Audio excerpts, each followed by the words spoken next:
Welcome to What's New Today at OFA. This podcast comes to you from the participants of the Film and Media program at Options for All San Diego. The Film and Media program introduces participants with physical and developmental disabilities to all of the various aspects of filmmaking. What's New Today at OFA is a variety show podcast featuring exciting segments produced by Options for All students. And now, what's new today at OFA?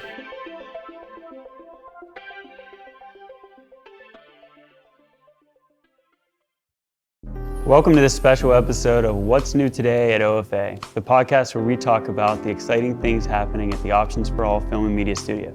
My name is Chris Wirtz, the studio manager at the San Diego studio, and I will be your host for today. We are live in San Diego to talk about the latest film titled Futures, and it's currently airing on Cox. I have the writing team with us here today. You guys want to introduce yourselves? Yeah, my name is Manuel, and I'm part of the media program. I teach script writing. And I am also Jordan O'Neill. I was the head writer for the script for Futures. Great, it's great to have you guys here. Jordan, question for you. Can you tell us what Futures is about? Well, it's kind of a funny story, kind of a dramedy about a businessman who on New Year's Eve loses his luggage. He travels for business and the airport loses his luggage, and he has the luggage is really important for him to finish a presentation, and the only way he can get out of the trouble is by calling someone who he used to work with, who's also his ex-girlfriend, and they haven't seen each other for a year, and she's not very happy when he calls her on New Year's Eve to ask for her help.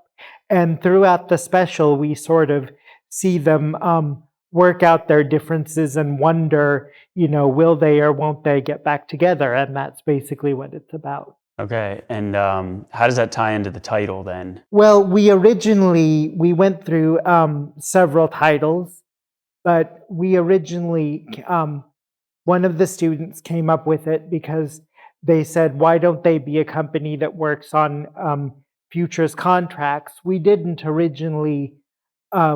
end up using that in the film, but I think the title is perfect because it takes place on New Year's, and it's about the future, and it's about the future of these two characters, and you sort of wonder what their future's going to be like. So I think it's a perfect title. That's great. And how did you come up with that story? Cox basically came up with a list of criteria for the film to be.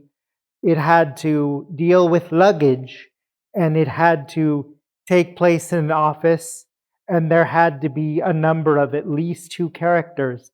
So there were some challenging moments in that, but in the end, that's how we came up with it, and then we sort of built the story around that. Okay, awesome. And for Manuel, can you describe the writing process? Yeah, I think it was short.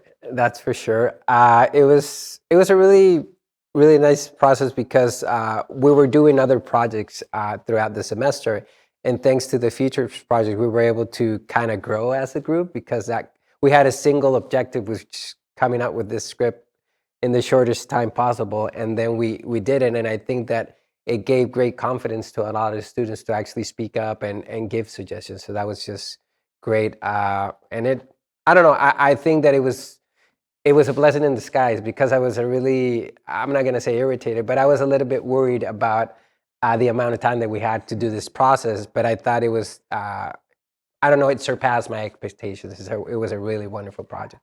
I was worried too because most films, they take a long time to do, and we only had a few months to get this thing done by the holidays, and we started talking about it in the summer. So I thought everybody was crazy thinking that something could be done in that amount of time, but we ended up doing it, and it's great now. So Yeah, you guys got it done. And so you had a number of students working, contributing, correct? Do you know how many exactly Yeah, we were had about contributors? eight, and sometimes we would actually have guest writers. So it was just a wonderful process, and since it wasn't a personal project, people were like more invested and they could make suggestions. So that was something that worked to our advantage throughout the shoot and throughout the process. And in the end, I think everybody got to be involved in some way. So I think that that is something to be proud of, that everybody got to be involved in the project, because that's what Options for All is about. So It's a great point, Jordan. And had the pleasure of like walking in on some of the classes when you guys were preparing for it, and I love seeing just like how it was working and the process you guys went through. And for Jordan, what were some memorable moments in the writers' room for Futures? I think the memorable moments were just sort of laughing about, trying to develop the story, but also trying to keep it within the confines of what we had to do. We still had to, wherever the story went, we always had to think about how the luggage was going to play into it. And I remember saying, "But we still have to think about the stupid luggage," and someone said, "Is the luggage still important?" And I said, "Yes, because that's the whole idea." So It's there a always title. had to be the luggage, and then we came up with the idea to originally have Minerva the cat, and then they didn't want to work with cats because they're so hard to work with, so the cat became a fish, and all that sort of stuff. So there were a lot of memorable moments of just trying to, like I said, have the story, but keep it within the confines of what it was supposed to be. So I think that in the end, that ended up working well. And as a head writer and having the team, I know Manuel was there, like working on it with you. But did you feel like that was a challenge trying to keep? You mentioned the team kind of forgetting about the luggage being a central piece. Did you feel like it was your responsibility that was a challenge to continuously bring them back to the point of the? In some ways, yes. Yeah, they were pretty focused about that, but we just always had to tell them what the essential part of it would be. And I think also the great thing about this is the students got an opportunity to kind of break the rules, because we did break them, and that's always appreciated, because they told us that we were going to have only two characters, so we ended up with four characters. And I don't know, there's certain ways where you can go around certain things, and that was fun. I think that also motivated the students to, whether we have a voiceover as opposed to just seeing the person. So there's things that I don't know, I think it gave them a broader vision of what are some of the elements you can play with the story. And I don't know, just the translation from script to screen, that was another thing that definitely like changed. So I don't know, it was a wonderful mixture of things. Like one thing is to read a script, the other thing is to kind of shoot it. So I don't know, I think it was very interesting process for all of us. I think it was a good learning experience for everyone, because we all got to read for it. We all got to play the parts. Our acting teacher here ended up actually getting the role, and he was actually the first person to read for it when we did our first read through. So that was interesting, and I think that everybody got to have the experience of when we were preparing for it, reading the roles, and then of course in the end we all got to see how it turned out. So I think that was exciting for everyone.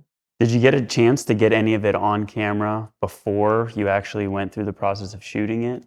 You mean rehearsals or things Yeah, like that? anything like that?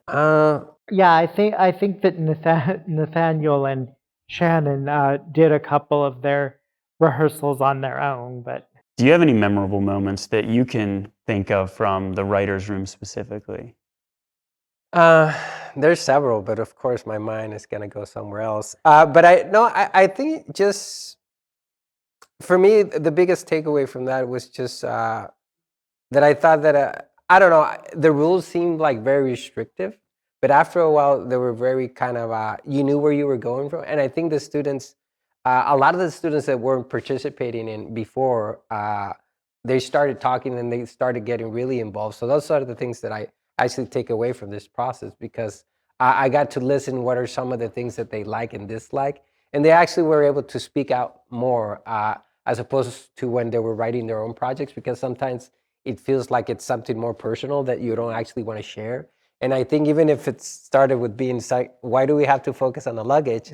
It kind of, I mean, we kind of took it seriously and not as serious all the time. So I kind of opened out all of the students, and I cherish those moments, because students that had never spoken in the class, maybe they would write something, but they would actually start speaking. So those are the most memorable moments for me.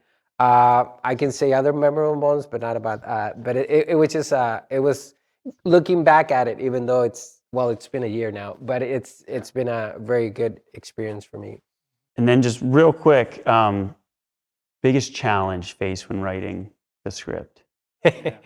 Well, I think that there was a time when I wrote just wrote one scene, the scene with the phone call between Jesse and Tony, and I sort of sent the script to Pedro and Alex, not really knowing if the dialogue was going to be all right, but I just kind of worked it out in my brain, and I think it did end up changing somewhat in the final project, but it was just, that's part of the collaboration, is to come up with something and then asking everyone else if they think it's all right. But I think we were able to agree on a lot of things. So Thank you, Jordan. Thank you both. Thanks, everyone. We will be taking a short break, and when we come back, we will be welcoming 2 students working behind the scenes to make the film happen on set. At Options for All, we do filmmaking, we do podcasting, editing projects on a documentary. it means something when you're writing something that you know will eventually be seen by the public and say, this is what I did and I'm proud of it. Welcome to What's New Today at OFA, the variety show podcast produced by Options for All students. We have Spotify and YouTube. I was a camera operator on the feature film Hellbound Boys. Mark. Vanny, today is a pretty exciting day for you, Miko. I got a first-hand experience on being able to do this sort of type of film with our professional studios. And I feel like I'm being recognized for my abilities. I'm not nervous, Mom. I'm confident. I was one of the animators who did the stop-motion sand project video. I never really heard about a sand stop-motion animation like this. Climb has screened at the Museum of Photographic Arts and has won several film festival awards. Drawings to Ponder is the first animated short film completed by the Options for All studios. We were the official live stream partners for San Diego Pride, and we had 3 teams covering the entire event. I'm ready for, whatever is going to come, and I'm more prepared for the next future projects I'm going to do.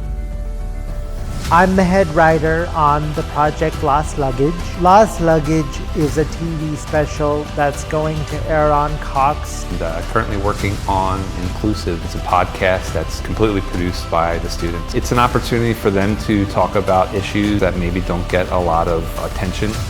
Being someone who's on the spectrum and being able to consistently work and show that someone of my talents can still work on the field and many others, that's been my goal, make sure that we can get everyone's voice out and get the word out as much as we can.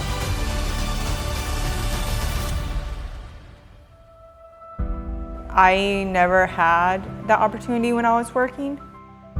I was doing media, but nothing like I've done here. Welcome back to What's New Today at OFA. My name is Chris Wirtz, and we are here with 2 new guests from our studio. Could you quickly introduce yourselves? Hi, I'm Tori Wilson. Hello, my name is Matthew Gaines. I was the producing sound engineer and a VO for Gerald in Futures. And what was your role on that? I was the boom operating for all the filming days that we had done. Great. Well, we appreciate you guys being here. First question for you, Matt, is so what was it like running sound, and what does that mean on a set? What is running sound? Running sound means is you take wherever you're located as the sound mixer and basically talk with the cast, boom mic operator, directors, and cinematography areas. See what area of sound is more accepted in the scene. Okay. So basically, like positioning like the boom for me, but also the wiring, the setup, how the connection is, and basically monitoring the levels of the mics. So just like making sure that everybody can be heard and that and it's all everything's working correctly. Yeah, working correctly in the appropriate spot. Great. And how did that apply, or what was that like working on the set of Futures? Was this your first opportunity to work on an actual set? Yes, that was my first opportunity. I volunteered very quickly when I found out this was happening. The thing is, it was hard my first day because everything was not working at all. We were missing some equipment. The weather was screwing up everything. And then when we finally try to shoot one good scene, it starts to rain. So the entire day was ruined. Plus, I was helping with wardrobe for like clothing. And then it basically took forever because we couldn't find the right shirt. So basically everything took a long while. But eventually you did get everything up and running, right? And things like kind of flowed a little bit more smoothly thereafter? Yeah, I think on the second day, stuff was fine. Started to go a little bit more faster. But on the third, fourth day, for me, it was like so smooth because we got used to the environment, used to the cast, used to the directors, used to cinematography. It was like very quick after that. And how long have you been in our program here at Options This is my fifth semester. I started December 2020, and I graduated January 19th, 2023. I'm sorry about that. And then for you, Tori, how long have you been in the program? This has been my 2 years here. I'm also graduating this year on January 19th. And was this your first position on set as a boom operator? Yes. Okay, so like naturally, like the both of you, I know COVID kind of put some wrenches into the practical experience. So I mean, I think it's understandable why like what you were doing in the classroom had to work out some kinks there in actuality. And so as a boom operator, what is a boom operator and what was that like on Futures? So the boom operator is a person who either has a boom mic or a boom pole, and their job is to have it where, like my colleague has said, it's more catching the sound with it all mics and also not being in the camera's frame. It's all about communication between camera and audio. And so you're the person like you holding Yes, the thing? I'll be holding it more so like this and making sure it's not in the frame. How long at a single given time would you have to hold that for? I would say a good, I would have to hold it for the whole entire set. So it was a good 3-4 hours holding. Without putting it down? Unless we had like little breaks, but just imagine yourself over the course of time, over the course of it for those many days, you're just holding the boom mic or the boom pole, depending on what you're using. Yeah, and I heard you were, carrying babies around to prepare for it, lifting little children? I actually had gone to my work before set for a practice with the boom operating. If you don't know, I do work at SeaWorld. I'm currently taking those little tickets, just getting them into our phones. So that day I didn't have to start program hours until 4.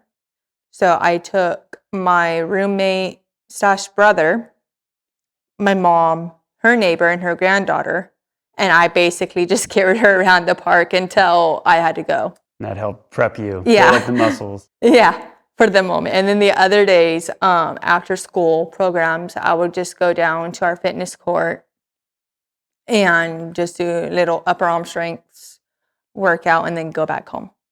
See, not everybody knows all the preparation that it takes to make yourself physically ready for that.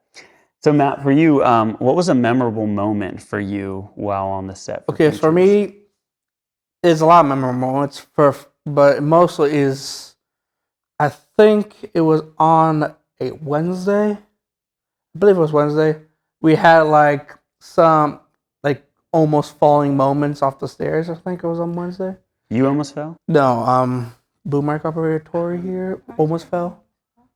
Kind of, because we were always stuck on the, the stairs we go on the outside of a building. Yes. So basically, we had to shoot a scene that was on like the stairs on the outside of the building, and it was such a tight squeeze. We all had to make sure we don't get in frame. So it was like very like over the edge, basically. Okay. It was a tight spot. And what about for you? What was your most memorable moment?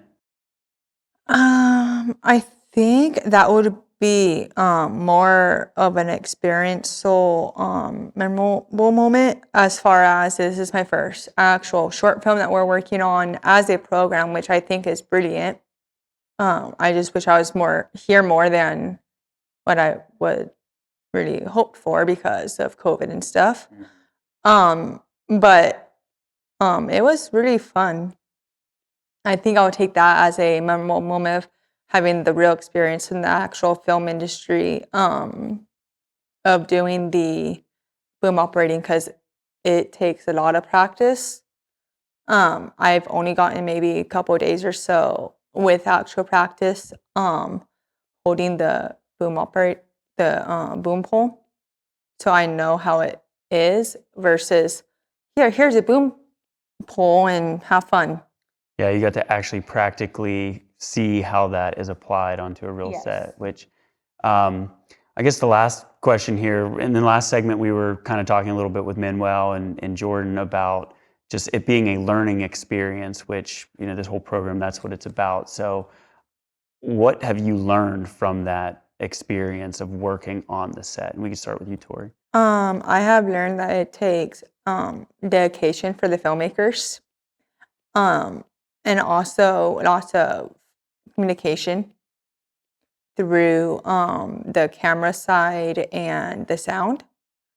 Because if you are a boom operator like I was for X amount of days, could be even longer than 6 or a week, you're constantly asking them, am I in frame? Which means, does the camera see the boom mic or the pole? Okay. And it was super fun. And Matt, how about you? What did you learn? My learning experience is a little bit more difficult since I had to work with multiple departments. It was me trying to do everything in the beginning, but then when I got more into it, I found out how to work with my own department and boom to communicate with the other departments way more easier than I first did. That's my first learning experience. Second of all, is the communication with me and my teammate right here during the whole production, because we have a very good audio team, we have to know each other very well before have clashes in the audio.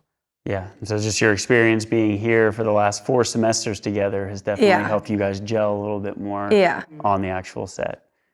Was there anything else you guys wanted to say? I mean, I know your time here is wrapping up. Is there anything you wanted to?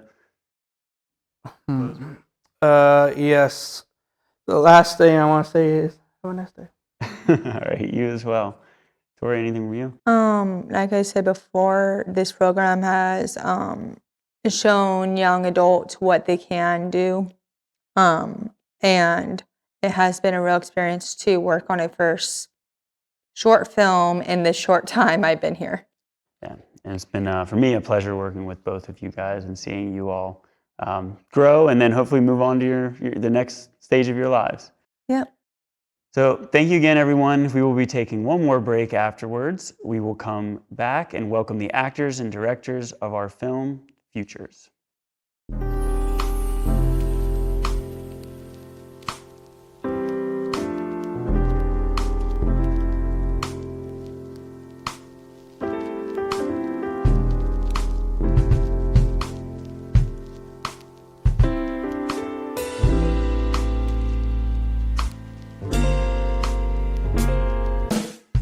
Welcome back to What's New Today at OFA. My name is Chris Wirtz, and we are here on our final panel of the day. Let's welcome our guests. Just want to introduce yourselves? Hi, I'm Nathaniel. I'm the lead instructor of Options for All. I teach acting, directing, and producing, and I was also Tony in Futures.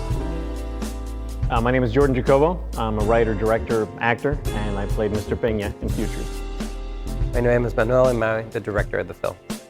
Great. It's nice to have you guys all here. First question is, I know you guys haven't really worked a lot together before this, so can you kind of describe what was the dynamic like working with the cast and crew on set? Yeah, I thought, honestly, the dynamic was great, especially considering this is the first film that we made since pandemic. You know, we were stuck online for a long time. This was a lot of our students' first time ever on set, but everyone really seemed to immediately get directly involved in what they were doing, really going at it full force. I felt like the cast, we got along really great. Jordan and Shannon and I would have we would be rapping in the middle of takes and things like that. Just it felt like everyone had a great sense of camaraderie. Great. Jordan, do you have anything to add? Yeah, I mean, pretty much what Nathaniel said. It was it was good working with he and Shannon during the shoot, but even before working on the characters. We very quickly developed a rapport, and we were able to sort of use that rapport to develop our characters' relationship. And working with Manuel was great because as a director, he doesn't hover or micromanage. He's not a helicopter mom. He pretty much gave us a lot of leeway, and every now and then he would give us sort of guidance. So he was always there to sort of push us in the right direction, but you never... you weren't overbearing at all, which was very nice. It's a nice change. Manuel, your experience, dynamic, cast and crew? I think it was a great balance. I mean, we had like the major production. The first day we had a lot of students. By the end, there's only 4 of us. But I think we got both of, it was just, the excitement in the students was just great. I mean, this sounds like a postcard, but I sincerely mean it. Like, the students were stoked about it. They wanted to do their best, and that inspires you to do or to try to do your best. So I don't know. I think it was, I mean, the 2 years in the pandemic were kind of hard because everything was like theory, and now they actually got their hands dirty. So I love that. It was just a wonderful experience. Awesome. And I know there was another star of the show, Shannon. She's unable to be here today, but you and Shannon kind of played well with each other. Can you let me know, what was it like rehearsing with Shannon? Yeah, absolutely. Shannon and I felt like, from the beginning we got along very well. And because we had so many scenes together apart from Mr. Peña, we decided it was probably good to just rehearse on our own. So we scheduled, I think, 2 separate rehearsals, just the 2 of us coming either here or outside somewhere. And I felt like we had a great rapport of trying to not just, learn our lines, but really talking through our characters, really talking about, why do you think my character says this line? And trying to figure out what our history was. We, in fact, we together came up with a lot of lines that weren't in the script that we just, thought that, I feel like based on what we've discussed, this would be here. And we talked with Manuel, with Jordan, and tried to get some of those added in. And so I thought it was a really great rehearsal process that allowed us to, build the characters more than just what was written. I know you've had quite a bit of acting experience. You've acted in plays. Almost went to see one of them once. So personally, how did you prepare for the character that you were assigned? Well, aside from working out for 2 months for a shirtless scene that got cut, I really like to focus on knowing really my character's like objectives, my destinations, where I'm trying to go, and I don't want to focus too hard on knowing exactly how I'm going to say something because I want to be able to play off of what my scene partner does. And so pretty much in every scene, I would act it out slightly differently based on, a slight, difference in what, Jordan would say or anything like that. And so I kind of very much left it open as far as how it worked until I knew, what I was receiving from them so I could respond more, realistically in the moment. And for you, Jordan, this was your first production here at the OFA Film and Media Studios. Everybody else kind of had in some way an opportunity to know each other, to work with each other, but you were kind of, brought in. So what was your experience like as a first timer here on one of the productions? Well, I should say, even though I'd never worked on an Options for All production, I was actually, a few months prior, I was actually made aware of the organization because a friend of mine invited me to a fundraiser, and they played a video that was so moving, and I said, I want to work with this organization because it was just, I really enjoyed the mission, So when an opportunity came up to audition for it, I did, and thankfully I got the role, and it did not disappoint. I have to tell you, I felt as moved on set as I did that night at the fundraiser when I saw the video of how the organization has affected people and touched their lives and helped them develop as people and as artists. And so for me, it was fantastic. I mean, it really was just a pleasure to work on. It's amazing. We love hearing that. And then how about, was there anything that surprised you in a positive way based on the experience? Yeah, I have to say, once I got on set, I was surprised and pleased with how on top of their roles everyone was, because the director would call for certain things and then people would snap to it and they'd stay.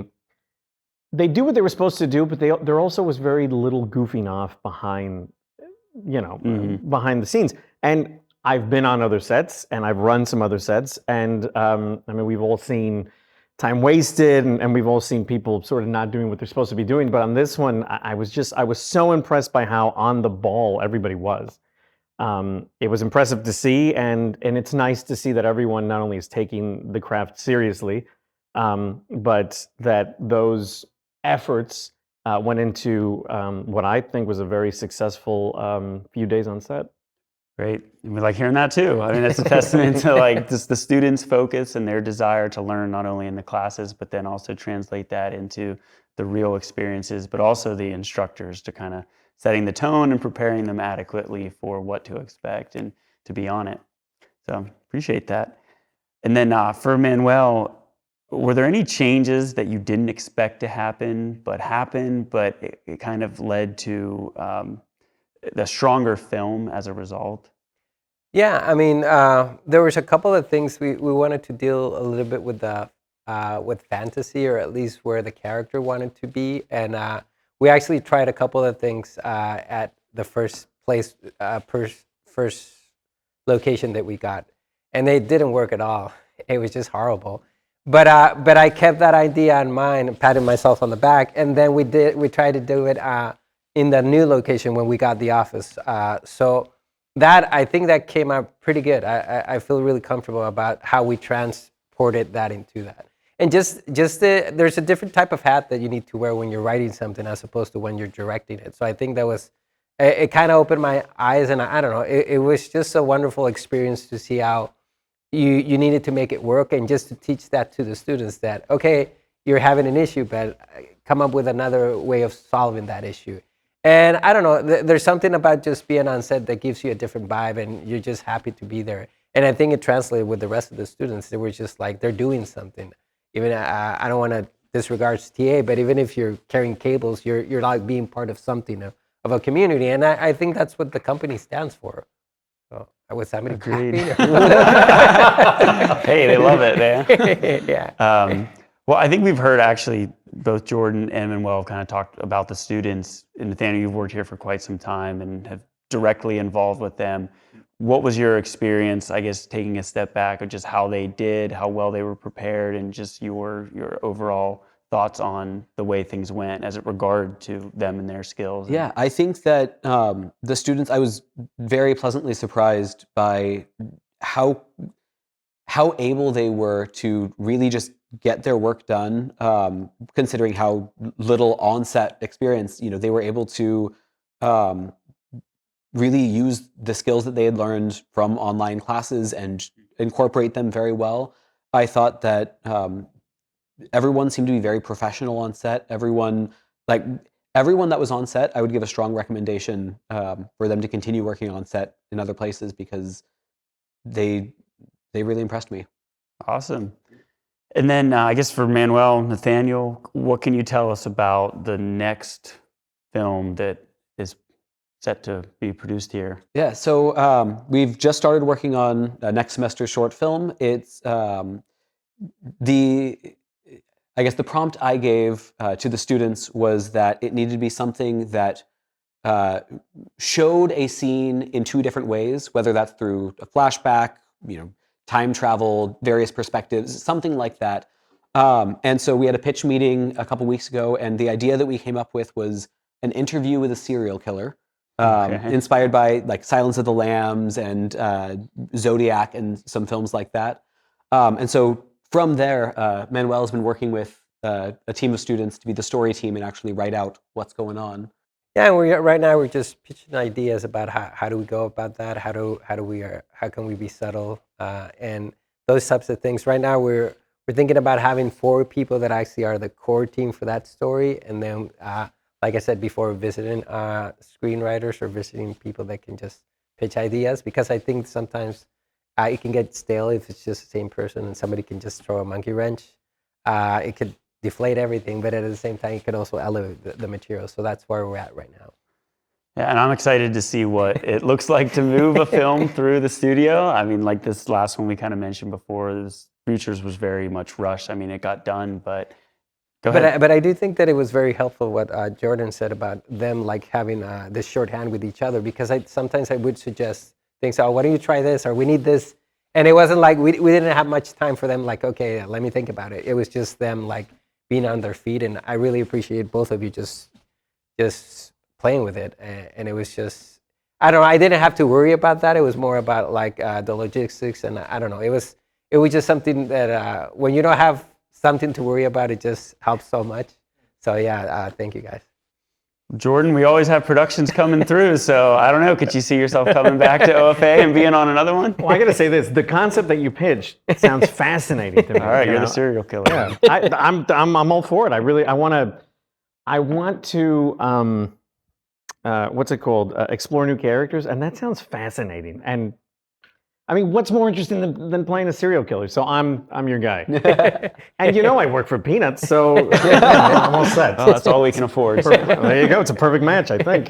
All right. Well, awesome. It's great having all of you guys here on the set. Look forward to continuing the work that we do together. Thank you, Chris. Yeah, thanks for having us. Of course. We want to thank everyone for joining or turning into our special episode of What's New Today at OFA. We want to thank the students for working behind the scenes who made the live stream possible, and thanks for joining us. Have a great day, everybody.